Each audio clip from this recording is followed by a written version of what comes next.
Welcome to Let's Talk, a weekly news show on 8 PM News.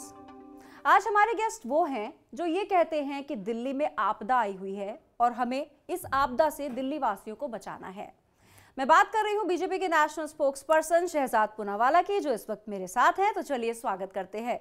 Shahzad Poonawalla, बहुत बहुत स्वागत है आपका हमारे इस शो में। धन्यवाद आपका, और मुझे आमंत्रित करने के लिए 8 PM न्यूज़ का बहुत बहुत धन्यवाद करता हूँ। आपकी टी शर्ट देखकर मुझे लग रहा है पहला जो सवाल है वो हम शुरू करते हैं। The hottest issue that is Delhi election. आपदा को नहीं सहेंगे, बदल कर रहेंगे। आपदा का नारा has been trending now. Interesting है, ये सोच कहाँ से आई? ये सोच तो प्रधानमंत्री मोदी की सोच है, क्योंकि उन्होंने जब पहली उनकी पब्लिक रैली हुई तो उन्होंने जो दिल्ली के जनमानस के मन में है कि 10-11 साल से एक ऐसी संकट, एक ऐसी आपदा आई हुई है दिल्ली में, जिसकी वजह से दिल्ली का विकास रुक चुका है, जिसकी वजह से दिल्ली की व्यवस्था बिगड़ चुकी है, जिसकी वजह से जो तेजी से भारत पिछले 10 वर्षों में आगे बढ़ा है, उस पेस पर हमारी राजधानी नहीं बढ़ी है। आप देखिए मुंबई का किस प्रकार से इंफ्रास्ट्रक्चर में कायाकल्प हुआ है। आप देखिए मध्य प्रदेश के कई शहर है कितने स्वच्छ रहते हैं, चाहे वो इंदौर हो, आप गुजरात का सूरत देखिए। पर दिल्ली में ना वो विकास दिखता है, ना वो स्वच्छता दिखती है, ना वो व्यवस्थाएं दिखती है। और दिल्ली वासी जो है वो प्रदूषण में, गंदी यमुना से, गंदे पानी से और एक ऐसी आपदा से जूझ रहे हैं जो घर घर तक केवल शराब के ठेके खोलकर पाठशाला के बदले मधुशाला ले आई। तो मुझे लगता है कि जनमानस के सेंटिमेंट को टैप करने की बात हमेशा मोदी जी करते हैं। हरियाणा, महाराष्ट्र में आपको याद होगा, एक है तो सेफ है। उन्होंने जनमानस के उस मानचित्र को टैप किया और वो नारा। तो ये जो चुनाव है, इसमें जो आप एंगल दे रहे हैं, आप आपदा के खिलाफ चुनाव लड़ रहे हैं या इसको विकसित करने का, आगे क्या डेवलपमेंट होगा उसको लेकर विजन क्या है? देखिए, हमने तो किसी का नाम लिया नहीं कि कौन आपदा है, पर जो आपदा है वो स्वयं घोषित करने लगे कि हम ही आपदा है, हम ही 10 साल से आपदा बने बैठे हैं। तो मुझे लगता है कि आज उन स्वयंभू ने ही, उन लोगों ने ही बता दिया कि 10 साल के बाद, 11 साल के बाद 500 नए स्कूल बने क्या? जवाब नहीं। 20 नए यूनिवर्सिटी बने? जवाब नहीं। 20 नए अस्पताल बने? जवाब नहीं। यमुना साफ हुई, तार मुक्त दिल्ली हुई, प्रदूषण मुक्त दिल्ली हुई? क्या आपने अपने वादे पूरे किए, यूरोपियन स्टैंडर्ड रोड बनाए? उस पर कोई जवाब नहीं। उस पे अरविंद केजरीवाल का ये कहना है कि जो पिछले 5 साल गए उन्होंने माना कि उन्होंने काम पूरे नहीं किए, लेकिन उन्होंने उसका ठीकरा कोरोना पर फोड़ा। और जो बचे हुए 2 साल हैं उसके लिए उन्होंने कहा कि बीजेपी ने उनके लोगों को अंदर कर दिया। वो काम कैसे करें? यमुना जी को साफ करने की बात पहली बार उन्होंने 2015 में की थी। उन्होंने उस समय कहा था कि मैं 2020 तक अगर यमुना साफ ना करूं तो फिर आप मुझे समर्थन मत देना। 2020 में उन्होंने फिर बोला कि मैं 5 साल मांगता हूं, 2025 तक अगर ना करो। और ये राजदीप सरदेसाई के साथ इंटरव्यू में कहा, आगे मैं आपको क्लिप सुनाऊंगा, और कहा कि मैं अगर साफ नहीं करता हूं, कोई बहाने नहीं दूंगा, अगर साफ नहीं करता हूं तो मुझे वोट मत देना। अब 2025 में और 5 साल मांग रहे हैं। 8,000 करोड़ रुपए खर्च हुए यमुना जी पर। कहाँ गए वो पैसे? चलिए वो छोड़ दीजिए, तार मुक्त दिल्ली क्यों नहीं हुई, उसमें किसने रोका? चलिए वो छोड़ दीजिए। 500 नए स्कूल का दावा है, कितने नए स्कूल बनाए? वो तो कहते हैं ना वर्ल्ड क्लास एजुकेशन मॉडल बना है, कितने 500 नए स्कूल में कितने स्कूल बने, उसका ही आंकड़ा बता दीजिए। चलिए वो बोलते हैं वर्ल्ड क्लास हेल्थ मॉडल बना दिया, तो उनसे पूछे कि कितने नए अस्पताल बने 10 साल में? 5 साल की बात नहीं, 10 साल की बात कर रहा हूँ। अगर वो मुझे 3 नए हॉस्पिटल्स के नाम बता दे, वो गिनाते अरुणा आसिफ अली हॉस्पिटल जो प्री इंडिपेंडेंस में बना था। और उनके हॉस्पिटल की स्थिति तो ये है पल्लवी जी कि आतिशी जी कभी मोहल्ला क्लिनिक नहीं गई, राहुल कंवल को इंटरव्यू में बोला। वो खुद अपना इलाज कराने अपोलो या मैक्स जाते हैं या बेंगलुरु जाते हैं। जी। और मुझे लगता है कि राघव चड्ढा जी तो विदेश गए थे अपनी आंखों का इलाज कराने के लिए।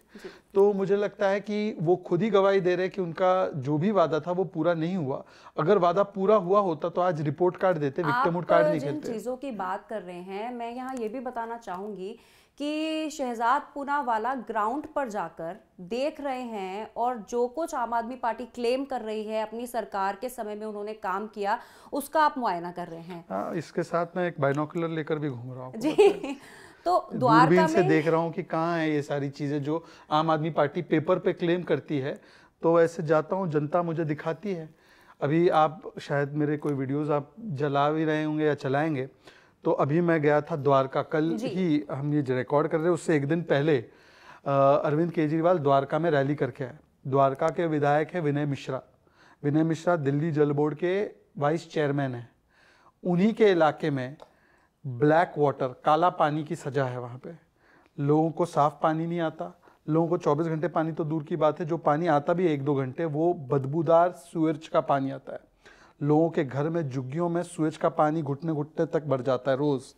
वहाँ पर टॉयलेट में सूअर के बच्चे और सूअर पल रहे थे, एक्चुअल सूअर, पिग्स। वो चला रहे हैं हम अपने स्क्रीन हाँ। पर। कस्तूरबा मार्ग भी गए थे, वहाँ पे भी आपने कस्तूरबा सड़कों का हाल नगर देखा तो है। कस्तूरबा नगर जी। अलग विधानसभा है, जहाँ पे मेरा भी घर साउथ एक्स में पड़ता है, उसमें आता है। जी। वहाँ पे भी लगभग 3 बार से मदन लाल, उनका भी टिकट काटा गया, किसी और को वहाँ से प्रत्याशी बनाया आपने। वहाँ पर कस्तूरबा नगर में डिफेंस कॉलोनी, साउथ एक्स, इस प्रकार के पॉश इलाके आते हैं। कस्तूरबा नगर में आप वहाँ की सड़कें देखेंगी ना तो आपको लगेगा कि ये वॉर जोन की सड़कें हैं। हो सकता है कि अब मैं लिटरली इसको काट के मिसयूज ना करें आम आदमी पार्टी, पर सीरिया में जिस प्रकार की सड़कें नहीं होंगी बॉम्ब गिरने के बाद, वैसी सड़कें वहाँ पे है। तो वहाँ की सड़कें इतनी खराब है। और वहाँ पे एक प्राचीन महाकाली मंदिर है, उसके बगल में कचरा कूड़ा फैला हुआ। अब MCD आने के बाद इन्होंने कहा था कि मैं कचरा मुक्त कर दूंगा दिल्ली। मैं भलसवा और जो बड़े बड़े कूड़े के पहाड़ है, जैसे अपना गाजीपुर, दिसंबर 2023 तक साफ करने की, खत्म करने की बात की थी। अभी सुप्रीम कोर्ट ने फटकार लगाई है कि हर रोज 3000 टन अनट्रीटेड जो कचरा है वो पाइलअप हो रहा है दिल्ली में। देखिए, आप ये सारी चीजें जाकर दिखा रहे हैं लोगों को। मेरा सवाल आपसे ये है कि पहले कांग्रेस को दिल्ली की जनता ने मौका दिया, फिर लगातार अब 10 साल हो गए हैं आम आदमी पार्टी को मौका दिया। बीजेपी पर भरोसा करने से क्यों डर रही है दिल्ली की जनता? ऐसा नहीं है, दिल्ली की जनता बीजेपी पर भरोसा करती है। जिस 10 साल की आप बात कर रही है उसमें 2014 की लोकसभा, 2019 की लोकसभा और 2024 की लोकसभा में, तीनों लोकसभा में 7 आउट ऑफ 7 मिले हमें जी। और कांग्रेस और आम आदमी पार्टी जो एक दूसरे को गालियां बकती है, उनके एक होने के बाद भी 2024 में हम लोगों ने 50% वोट से ज्यादा वोट लेकर इन दोनों को साथ में मिलकर हराया है। तो ऐसा नहीं कि दिल्ली की जनता हमें ट्रस्ट नहीं करती है, हमें ऐतिहासिक स्तर पर वोट मिलता है।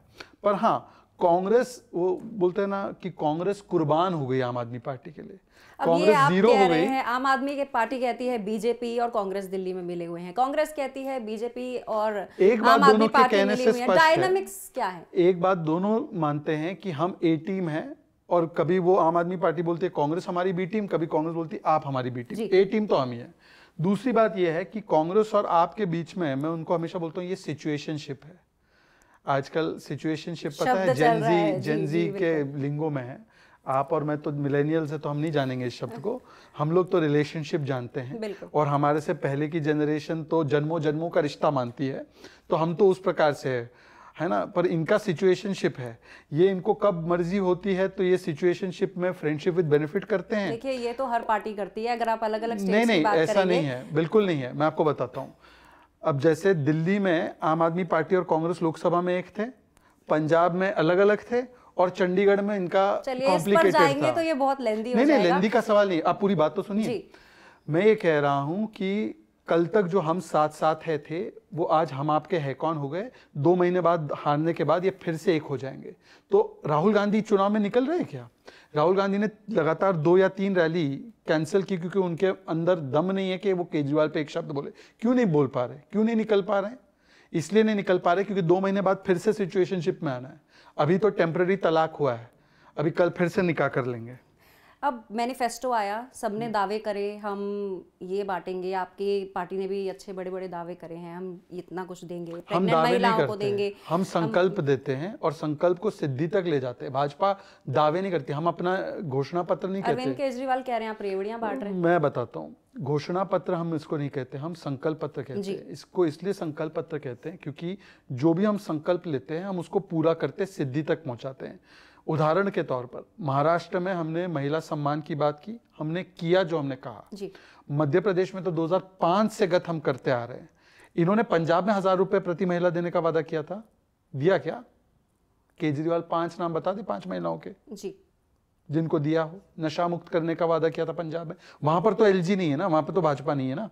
नशा मुक्त, जन लोकपाल, स्वराज बिल, स्वराज से शराब तक, अन्ना से लालू तक, झाड़ू से दारू तक, कहाँ है जी एक भी वादा? और कांग्रेस तो छोड़ ही दे, हमें बताना। आप पूरे करेंगे जो आप बोल रहे हैं? हमने तो किया है, आप बताइए। महाराष्ट्र में नहीं किया, मध्य प्रदेश में नहीं किया, हरियाणा में नहीं किया, राजस्थान में नहीं किया। मैं आपको दूसरा एक उदाहरण देता हूँ, 10 जी, सेकंड दे जी, दीजिए जी, बात जी, रखने के लिए। जी, कांग्रेस की 2011 के बाद कोई भी राज्य में सरकार रिपीट नहीं हुई है। असम लास्ट थी उनकी जहां पे सरकार रिपीट हुई 5 साल सरकार चलाने के बाद। जी, इसी कालखंड में आपको पता है भारतीय जनता पार्टी की केंद्र में 3 बार सरकार रिपीट, जी बिल्कुल, गुजरात में तो रिपीट होती ही जाती है, मध्य प्रदेश में रिपीट, हरियाणा में 3 बार रिपीट, महाराष्ट्र में 3 बार रिपीट, गोवा में 3 बार रिपीट। इसका मतलब यह है कि जो हम कहते हैं हम डिलीवर करते हैं, इसलिए सरकार रिपीट होती है। एक होता है जहां पे सरकार नहीं है वहां पे सरकार आना, ये क्योंकि आप वादे करते आ जाते, मौका जनता देती है किसी को हटा के।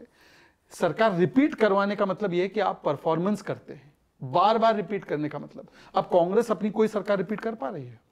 दिल्ली में बीजेपी ने फिर से चेहरा नहीं बताया है मुख्यमंत्री का। आपको नहीं लगता ये एक परेशानी की बात बन जाती है हर चुनाव में? आम आदमी पार्टी का चेहरा कौन है? देखिए, अब सबको पता है कि अरविंद केजरीवाल को वो आगे प्रोजेक्ट करते हैं। सुनिए, प्रोजेक्ट करना अच्छी बात है, मतलब कि जो आज मुख्यमंत्री है उसको तो नहीं कर रहे प्रोजेक्ट, उस पर भरोसा नहीं है एक महिला पे। दूसरी बात, ये अभी इतने अपमानजनक शब्द है लोकतंत्र के लिए, ये कहते हैं हमारा दूल्हा केजरीवाल है। वैसे दूल्हा बनने की ना उनकी उम्र है ना स्थिति है, क्योंकि ये दूल्हा डिस्क्वालीफाइड है।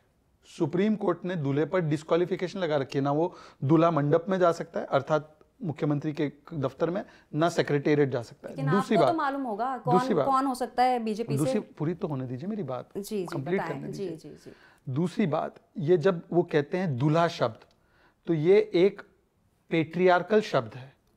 क्यों दिल्ली की मुख्यमंत्री महिला नहीं हो सकती?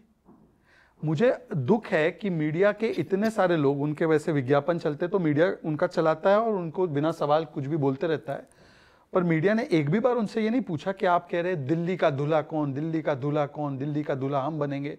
तो ये कितनी एक एंटी वुमेन सोच है कि आप एक ही जेंडर तक इसको रिस्ट्रिक्ट कर रहे हैं, पहली बात।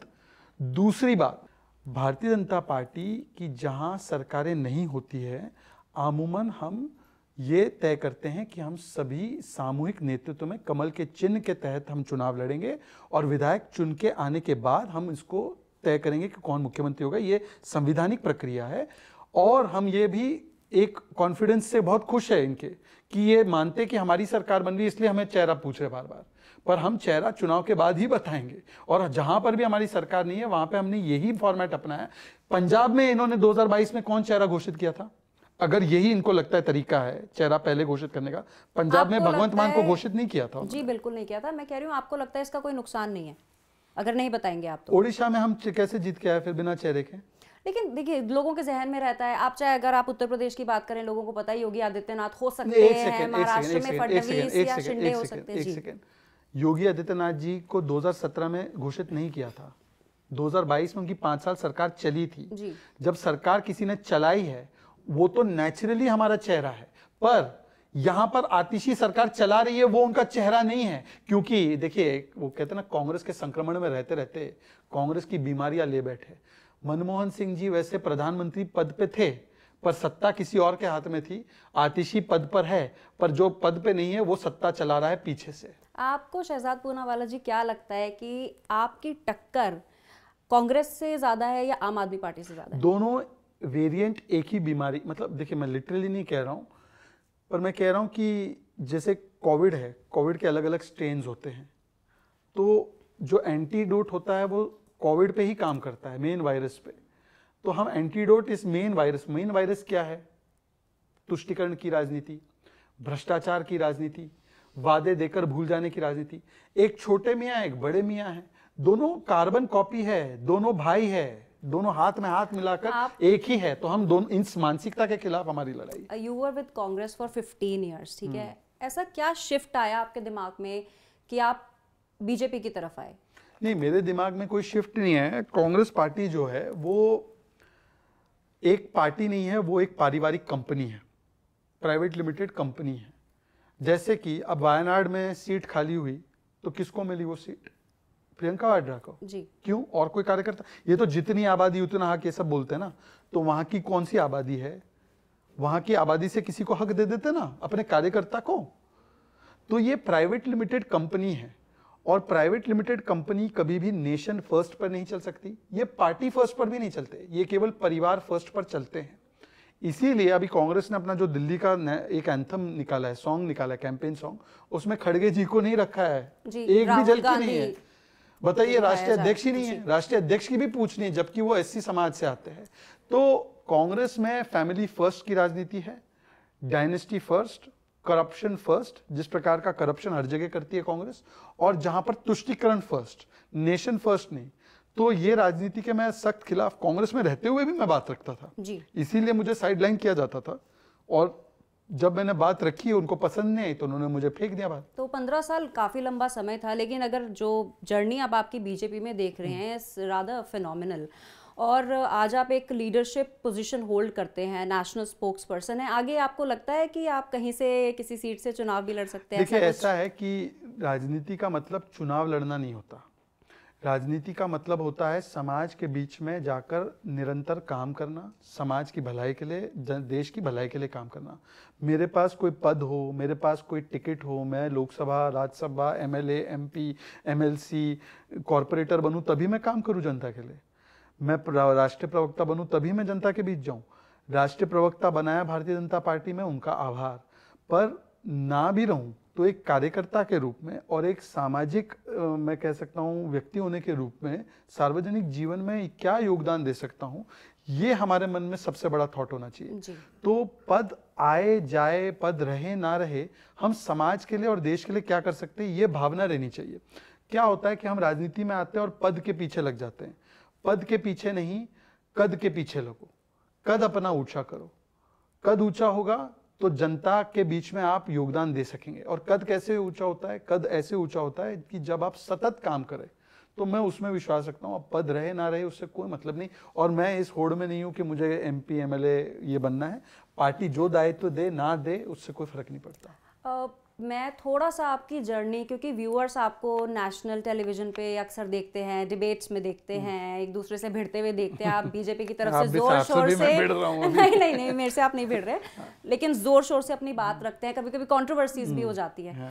लेकिन शहजाद पूनावाला की एक वो साइड भी है जब एक बहुत ही छोटा सा बच्चा जो 5 साल की उम्र का था और पिता को खो दिया था आपने, वहां से लेके यहाँ तक का सफर जो आपकी जर्नी रही है, वो थोड़ा सा आप, जो लोग आपके फैंस हैं या जो आपके चाहने वाले हैं या जिन लोगों के लिए आप काम करते हैं, उनके साथ साझा करेंगे? देखिए, 5 साल की उम्र में ऑब्वियसली अपने एक पेरेंट को खोना, खास करके लड़कों के लिए पिता को खोना, ये एक बड़ा झटका होता है बहुत सारे तरीके से। परिवार के हिसाब से, because he was the main member who was working for the family. मेरी मदर एक हाउसवाइफ, तो उनके अचानक से गुजर जाने के बाद कई सारी आर्थिक चुनौतियां आई जी। और उसके अलावा एक जो प्रोटेक्शन कवर रहता है ना, एक संरक्षण होता है पिता का, वो नहीं था। और बचपन से मुझे ये मन में था 7-8 की एज से ही कि सार्वजनिक जीवन में कुछ करना है। पर अब एक कॉन्फ्लिक्ट भी था कि भाई ये करे, रिस्क ले, रिस्क उठाने की स्थिति में है, या जो एक 9 to 5 जॉब जो अपेक्षित था, क्योंकि मैं स्टूडेंट ठीक ठाक ही था जी। तो लोगों की अपेक्षा, आई एम नॉट रॉन्ग, आपने लॉ भी किया है, प्रैक्टिस नहीं करी, बट लॉ की पढ़ाई की है, एंकरिंग भी की है आपने। हाँ, मैंने बहुत सारी कॉमर्स, लॉ, साइंस भी पढ़ाई की है। तो लोगों की अपेक्षा, परिवार, समाज की अपेक्षा ये रहती है कि आप इंजीनियर बन जाओ, डिग्री लेकर आप 9 to 5 जॉब करो। तो उस बीच में पैशन फॉलो करे या ट्रेडिशन फॉलो करे जी। ये और बड़ी चुनौती हो जाती है जब आपके पास वो कंफर्ट नहीं रहता या एक कुशन नहीं रहता एक फादर का। बिल्कुल। एनीवे, मेरी मदर ने बहुत संघर्ष किया। उन्होंने तो अपने पूरे जीवन को खपा दिया मेरे भाई और मेरे लिए। और मेरे भाई ने भी बहुत यंग एज से, 16 की एज से ही उन्होंने अपना काम शुरू कर दिया और उन्होंने अपने लिए बहुत अच्छा मकाम बनाया, चाहे वो होटल और रेस्टोरेंट इंडस्ट्री में हो। तहसीन पूनावाला की बात आप कर रहे हैं। तो उसकी वजह से थोड़ा सा एक रूम मिला कि रिस्क ले जी। पर एक हमेशा कमी महसूस होती है कि एक फादर फिगर बिल्कुल से हम वंचित रहे जी जी। पर जो मुझे लगता है, देखिए, जिंदगी जो भी आपको एक चैलेंज देती है ना, वो चैलेंज एक दरवाज़ा बंद करती है तो विंडो खोलती है। हो सकता है कि ऊपर वाले की सोच, भगवान की सोच ये थी कि कंफर्टेबल लाइफ होती तो कहीं और रास्ते पे निकल जाते, कुछ और कर लेते, कुछ और मार्ग पकड़ लेते। कई लोग जिनकी ज़िंदगी बहुत कंफर्टेबल होती है वो गलत राह पे चले जाते हैं, और यहाँ पर आपको संघर्ष करना पड़ा, तो संघर्ष के माध्यम से मौका मिला कि अपने पैरों पर खड़े रहो और अपनी खुद की जर्नी को बनाओ, ना कि अपने किसी के फैमिली के लेगेसी पर उस पे आप आकर सिर्फ बैठ जाओ। जी, खुद की मेहनत तो से आप मेरिट पे जी। और परफॉर्मेंस पे, ना कि परिवार के आधार पर तो काम करने का मौका मिला, तो मैं इसके लिए थैंकफुल हूँ कि चैलेंजेस मिले। मुझे तो हमेशा लगता है कि चैलेंज होना चाहिए। चैलेंज जिसकी ज़िंदगी में ना हो और ज़िंदगी बहुत आसान हो तो आदमी कंप्लेसेंट हो जाता है। और लाइफ में आपके 3 ही शत्रु हैं, एक है एरोगेंस, दूसरा है कंप्लेसेंस, और तीसरा है लैक ऑफ पेशेंस। ये 3 शत्रु है जिंदगी में आपके। इन 3 शत्रुओं से मुझे भगवान ने बचा दिया। चलिए, अभी आपके भाई के साथ संबंध कैसे हैं? वो आज भी दूसरी पार्टी में हैं, आप बीजेपी में हैं, तो कुछ समय के साथ कुछ सुधार हुआ? देखिए, मेरी उनसे कोई व्यक्तिगत लड़ाई थी नहीं।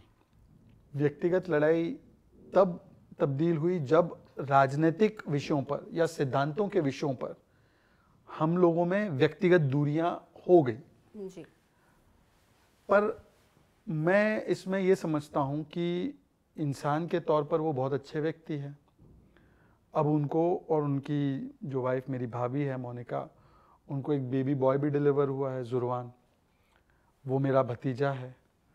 मेरे तो कोई संतान नहीं है, ना होने वाली है अपनी खुद की, कम से कम अडॉप्ट कर लूँ तो एक अलग विषय है। तो मेरे लिए वो बहुत ही, मुझे उस पर एक जैसे चाचा के रूप में या एक फादर के रूप में ही मुझे उसके प्रति भावना आती है। तो वो तो रिश्ता हमेशा रहता ही है, वो रिश्ता मिटाया नहीं मिटता है। पर महाभारत भी किसके बीच में लड़ी गई? पांडव और कौरव कौन थे? कजिन्स थे। पर दोनों के बीच में जो लड़ाई लड़ी गई वो एक सिद्धांत के रूप में जी।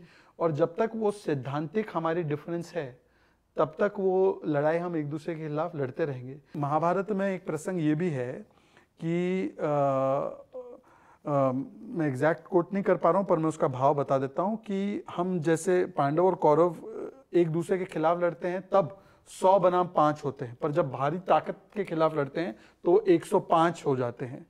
तो मुझे लगता है पंचाधिक शतम जिसको कहते हैं। तो उसका मतलब ये है कि हाँ, हम लोग के बीच में डिफरेंसेस है सिद्धांतों को लेकर। हम दोनों वफादार हैं, वो परिवार के प्रति, मैं पार्टी के प्रति, मैं देश के प्रति, वो एक राहुल गांधी के प्रति। तो हम दोनों में ये सैद्धांतिक मतभेद है, पर मुझे लगता है कि लोकतंत्र ये अलाउ करता है और हमारा केवल हवा ज़्यादा है। ऐसे तो देखा जाए ऐसे डिफरेंसेस बहुत सारे परिवार में, जैसे कि तथागता राय और सौगत रॉय के बारे में जानती हैं आप? जी। सौगत रॉय टीएमसी के सांसद है। उनके सगे भाई तथागता रॉय जो पहले एक समय पर बीजेपी से गवर्नर भी थे, वो हमारी पार्टी में, उनके बहुत मतभेद है। ऐसे बहुत डिफरेंसेस आपको लेकिन आपका ज्यादा हाईलाइट हो रखा है, टीवी पे आने की वजह से शायद अभी होता आपने ना एक बहुत निजी बात कही कि आप संतान, आप कह रहे हैं कि चाहते ही नहीं है या जो भी आपकी स्थिति हाँ, है, ये तो मैं इसमें पढ़ा नहीं रहता हूँ कि मेरा वंश बढ़े और ये सब इन चीजों तो आप मैं वंशवाद के सख्त खिलाफ हूँ। सिंगल ही रहना चाहते हैं? अच्छा, वंश। हाँ, मैं सिंगल, देखिए सिंगल तो ये है कि मैं सिंगल नहीं हूँ, मैं डिवोटेड हूँ, पर डिवोटेड अपने काम के प्रति हूँ। और क्योंकि मैं डिवोटेड अपने काम के प्रति हूँ और उसमें मेरा सारा समय, सारी एनर्जी, सारी सोच उसी में खपती है, तो मैं किसी और को अपने लाइफ में जस्टिस नहीं दे पाऊंगा। तो थोड़े से और, क्योंकि अब थोड़ा सा इंटरेस्टिंग, एक बार वरुण ग्रोवर ने एक मजाकिया तरीके से ये बता भी दिया था कि वंश बढ़ा के मिला क्या, अब राजीव गांधी जी से पूछ लो।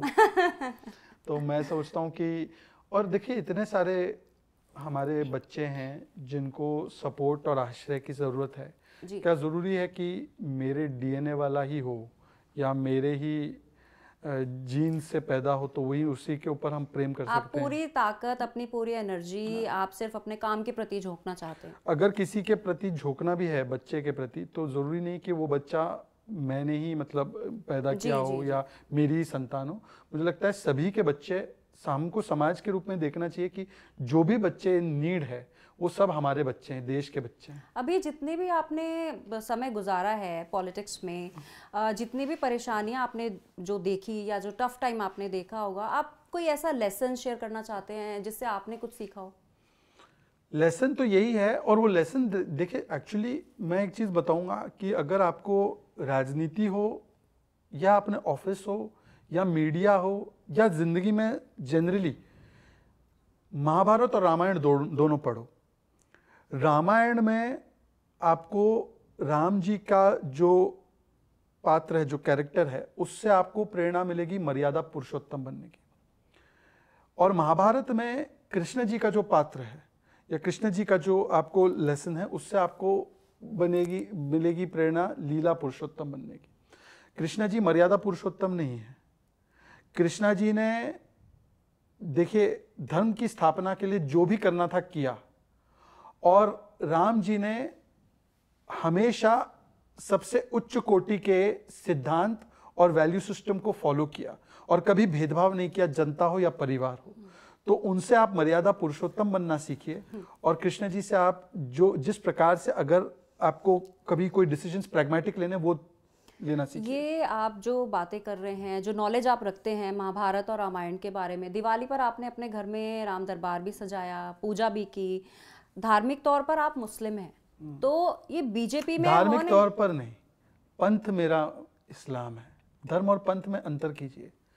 धर्म हमारा सबका एक ही है, पंथ अलग अलग होते हैं, पद्धति अलग अलग होती है। धर्म तो सनातन धर्म है, सनातन ही धर्म है। और हमारी जो सेकुलरिज्म की परिभाषा भी इन्होंने बना दी है ना, इसको डिस्टॉर्ट किया है। धर्म निरपेक्षता नहीं होती। धर्म निरपेक्ष कैसे हो सकते हैं? सुप्रीम कोर्ट का मोटो क्या है? यतो धर्मस्तो ततो जया। हो सकता है मेरे प्रोनाउंसिएशन में गलती हो जी। जहां धर्म है वहां ही जीत है। धर्म के बिना तो राजनीति नहीं हो सकती। आपका धर्म क्या है? मेरा धर्म, भारत का धर्म सनातन धर्म ही है। कैसे हो सकता है कुछ और?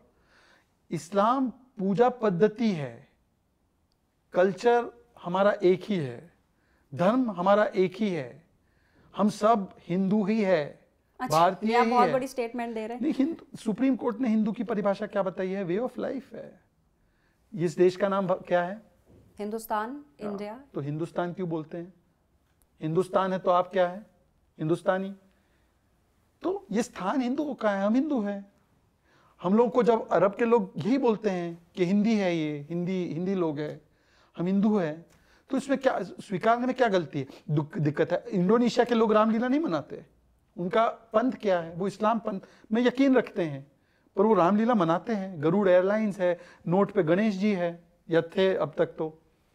तो उन्होंने अपनी संस्कृति नहीं छोड़ी, वो तो फिर भी गर्व करते अपनी संस्कृति तो आप पे। ये कह रहे हैं कि भारत में रहने वाला हर व्यक्ति सनातन धर्म को माने? यही हमारी संस्कृति है। हम सब इसी संस्कृति के गंगा से हम निकलते हैं। यही हमारा एक संस्कृति का पूरा समुद्र है। चलिए, बहुत इंटरेस्टिंग बात कही है शहजाद पूनावाला ने, जो खुद एक मुस्लिम समुदाय से आते हैं, लेकिन आप अपने आप को हिंदू मानते हैं। मैं आपको एक उदाहरण दूं? सनातन धर्म को फॉलो करते हैं। मैं आपको उदाहरण देता हूँ। दो परिवार के उदाहरण हैं। एक परिवार वो है जिसमें बेटा है राम, उसका भाई है भरत। राम जी को तकलीफ आती है तो भरत जो है उनकी जगह पे नहीं बैठता, उनके खड़ा हो रख के वो वहाँ की जगह संभालता है। और दूसरा परिवार है औरंगजेब। औरंगजेब को जैसे मौका मिलता है बाप को जेल में डालता है, दारा शिकोह का सिर कलम करता है और बाप को थाली में सजा के देता है। आप कौन सा बेटा चाहेंगी? राम ही चाहते हैं, सब लोग राम चाहते हैं। किसी मोहम्मद नाम के व्यक्ति से पूछेंगे कि भाई कौन सा बेटा चाहते हो, क्या बोलेगा? वो बोलेगा औरंगजेब चाहता है, वो बोलेगा राम चाहता हूं। आप सुल्ताना से पूछो, शिल्पा से पूछो, वो दोनों बोलेंगी राम के लक्षण चाहिए, राम जैसा बेटा चाहिए, भरत जैसा बेटा चाहिए। तो ये हमारे संस्कार और संस्कृति है, ये धर्म से कोई लेना देना नहीं इसका। अभी तक जो आपका करियर रहा, सबसे बड़ी अचीवमेंट क्या मानते हैं आप अपनी?